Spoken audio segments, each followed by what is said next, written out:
Hello everyone, I'm Arunima from Knit and Knotter, and in this video I'm going to show you how to make the yarn over pattern.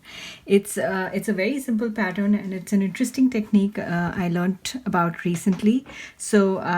It's actually very straightforward to make. All you need to know is how to make Tunisian simple stitches, and I have a separate video tutorial for that if you would like to take a look. And I have this foundation row already made for this video. Again, this is also something I have a separate tutorial for if you want to learn how to make this. And I'm going to add a link to both of these tutorials in the description below. So let's get started. You need to start with an even number of stitches in your foundation row. So in this one I have 14 stitches, so I'm going to start with 14. You can have any even number of stitches in your foundation row. So to begin, you need to do a yarn over and then a simple stitch in the next, and then a simple stitch in the next. So 2 simple stitches, and then what you have to do is you have to pick that yarn over and pull that on top of those.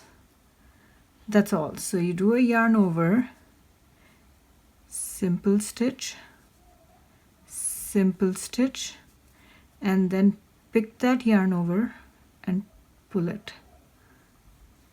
So that maintains the stitch count. Even though you're doing a yarn over, that you're getting rid of it by pulling it over the next 2 stitches, so that does not increase the number of stitches. It will maintain the stitch count as the same number of stitches as what was in your foundation row. So yarn over, simple stitch, and pull that over the next 2. So I'm going to continue doing that all the way till the end of the row.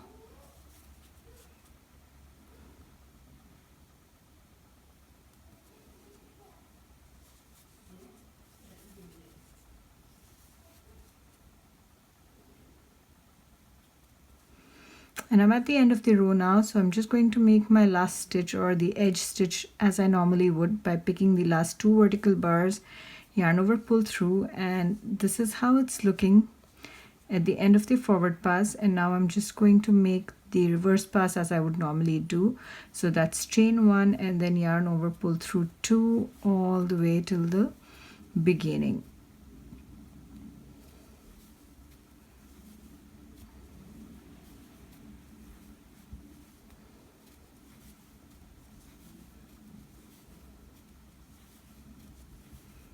So that's one row, and you see that these little yarn overs form this little horizontal lines here.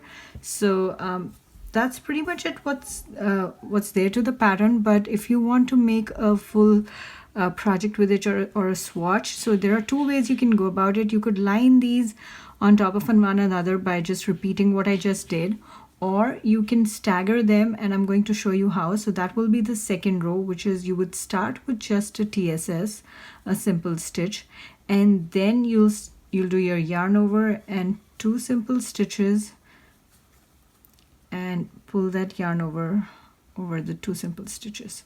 So you can see that this yarn over and this yarn over, they're staggered, they're not on top of each other. So this becomes a 2-row repeat. And you could do it either ways, but I wanted to show you how you can do both. So I'm going to complete this row. There's a slight difference in how this ends as compared to the previous one. So I'm just going to go ahead and make it all the way till the end.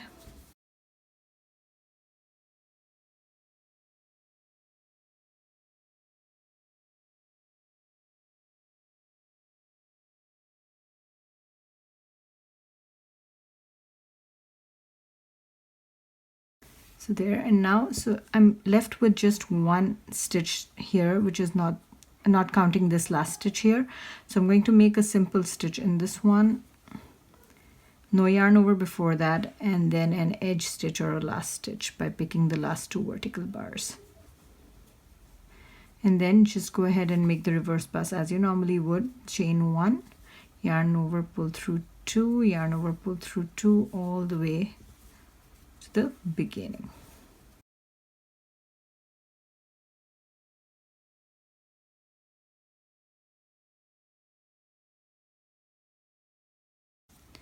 So if you continue making these, if you continue doing these, making these 2 rows one on top of the other, it'll create a beautiful pattern with these horizontal lines showing up like this. There are other variations to this pattern where you can do this yarn over on top of 3, or I don't know if it'll look good with 4, but you could try it with 4. I've seen it with 3. I've tried it with 3. It works well. The stitch pattern will change a little bit in that you will need multiples of 3 for if you were yarning over and pulling over 3 simple stitches, but that would be a slight difference. But I just wanted to tell you that it is possible to do this for more than just 2 stitches, and so you can see how this sort of holds the 2 stitches in between, and it looks really pretty, I think. The one thing that I've realized that to bind off this, you just have to do a simple stitch bind off, so you would not do the yarn over bind off. You just I'm going to go ahead and do that here. So you just do a simple stitch bind off, so that goes like that. There's no yarn overs in the bind off.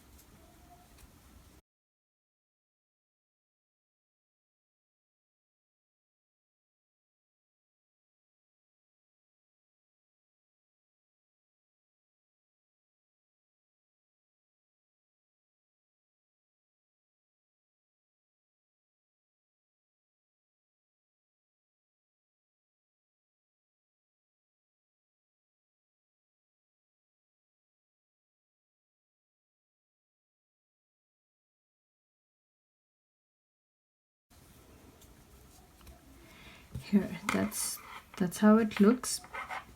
So you have this 2 row repeat for the staggered yarn overs, or you could have a single row repeat for if you want to line them on top of each other, and when you bind off, then you bind off with just doing simple stitches. That's pretty much it for this tutorial. Thank you for watching. If you like my videos, please like and subscribe, and I hope to see you in my other tutorials. Bye bye.